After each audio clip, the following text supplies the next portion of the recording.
Hi, and welcome back to Pennies to Dollars. I'm Bonita. Pull up a chair. Let's get a hot drink. It's 23 degrees in Kansas. And let's talk about some of the ways we can live frugally through the holidays so that when the holidays roll around, we are not so stressed. Let's go.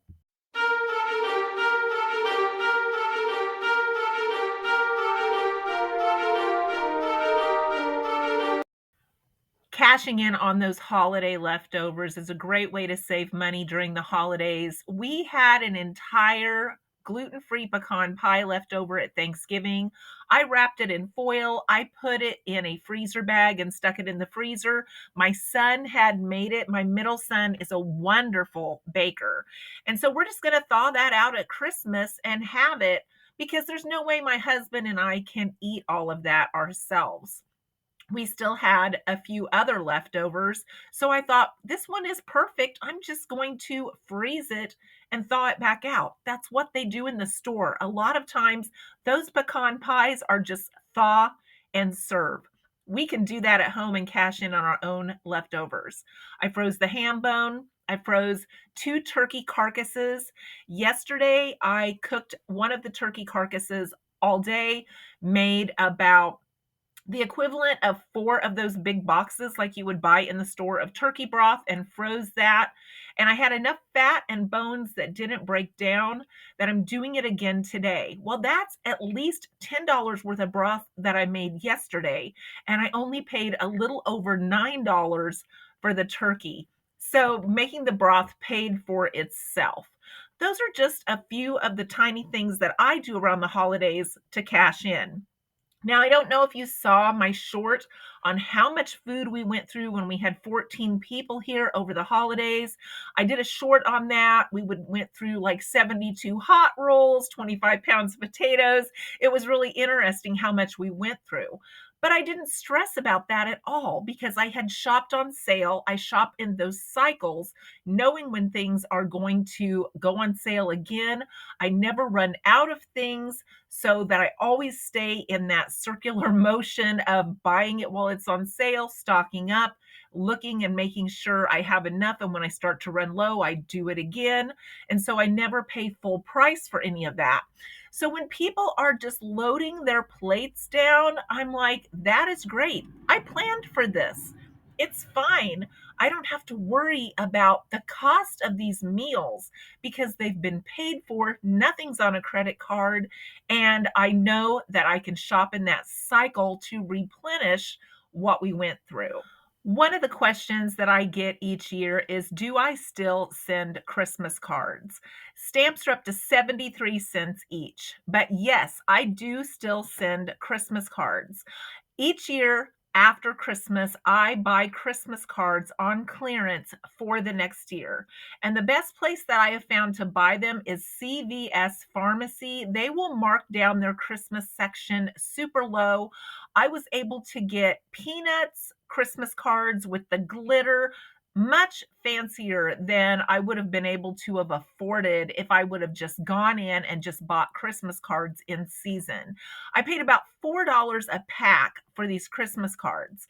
And then I save them and I send them out to my immediate family. And my immediate family includes my children, my nieces and nephews, my brothers. I have a couple of stepsisters. We have a few aunts and uncles left, only a couple. And I also send them to my sons and daughter-in-law's parents. We have really good relationships with their parents. And when I grew up, the parents of your in-laws were considered shirt-tail relatives, and we would see them regularly, spend time at their homes.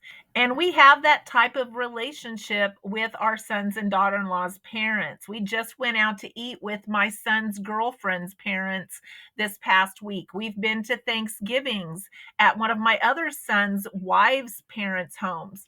So we do send cards to them because they are considered a relation to us.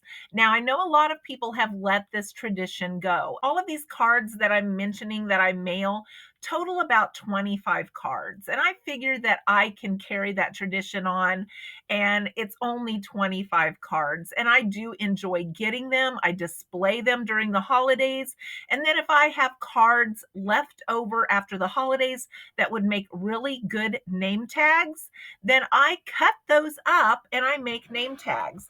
I spent yesterday making a bunch of name tags that I'm just going to write to and from on and put on the front of packages.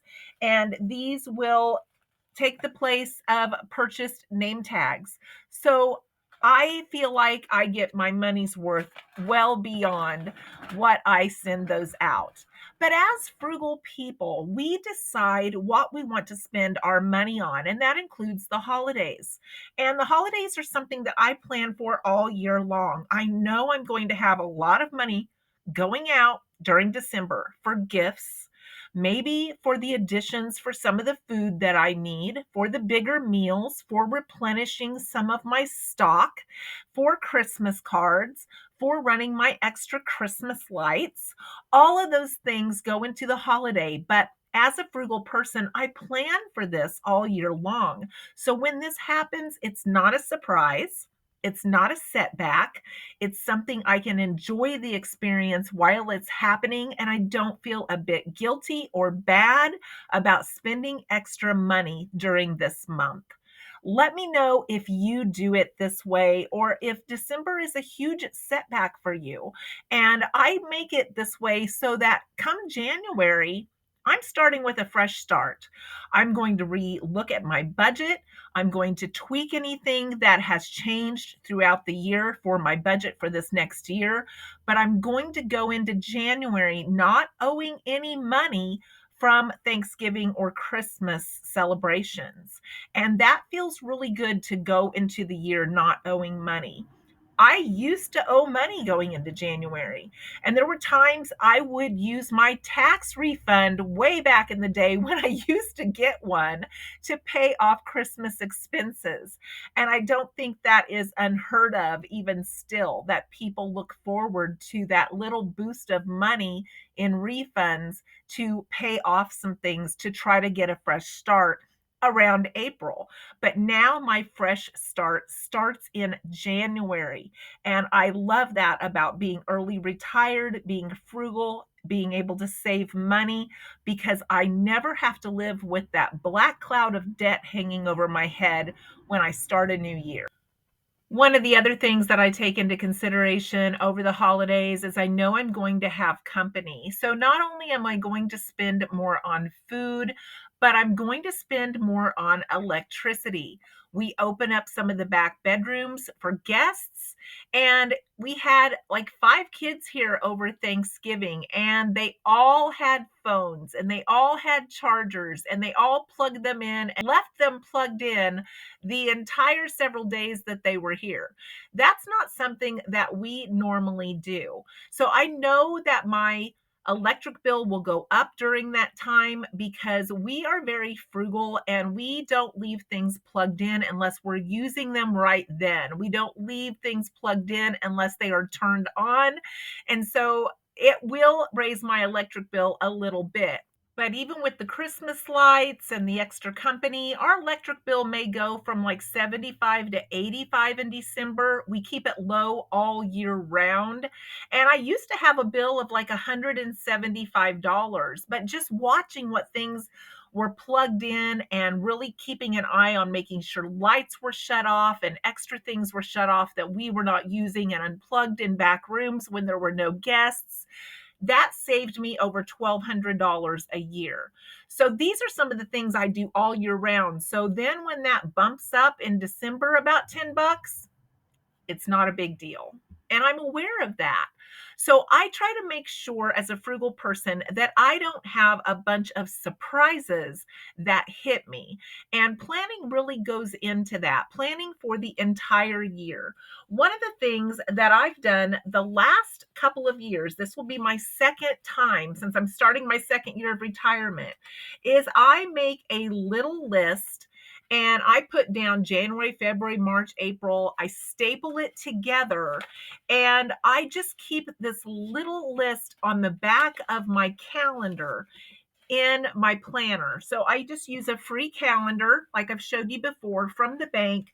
I staple this on the back page, and I'm able to quickly look at this for reminders of things. For instance, December, half of my property taxes are due. September, my car tags are due. And I just keep a little list there to kind of let me know things I need to do, things that are coming up, things that I don't want to forget. And this has really been helpful. We have a couple of CDs that I will need to move. I have like 10 days to move them. So I put those on there. And then when I get my new calendar, I will add these things to that new calendar for 2025. But I also have this little cheat sheet, I call it, that I stick in the back so I can see at a glance what is coming up in the future months.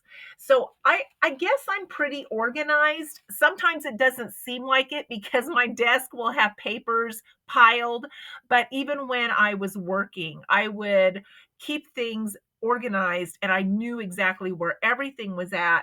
And these are some of the things that I've done in retirement and as a frugal person on a low income to manage my money and make sure that I don't have surprises so that I can remain debt free. So, I shared with you today some of the areas that I use to remain debt free during the year and during the holidays, including using food, buying food, planning for food, stocking food, planning and organizing my bills, my expenses during the holidays, the things that I choose to do that are important during the holidays, and how I manage and rotate that whole situation so that I can go through the holidays knowing that I am going to remain debt free. Let me know if you have any tips or tricks that you can share with me or the other viewers that would be helpful. We always love hearing your tips and tricks. Some of you are such great money managers in your own home, and I love and use a lot of the tips that you give me. Please give me a like and a subscribe if this has brought you any value. That helps my channel grow, and I appreciate it so very much. And I hope to see you in the next video.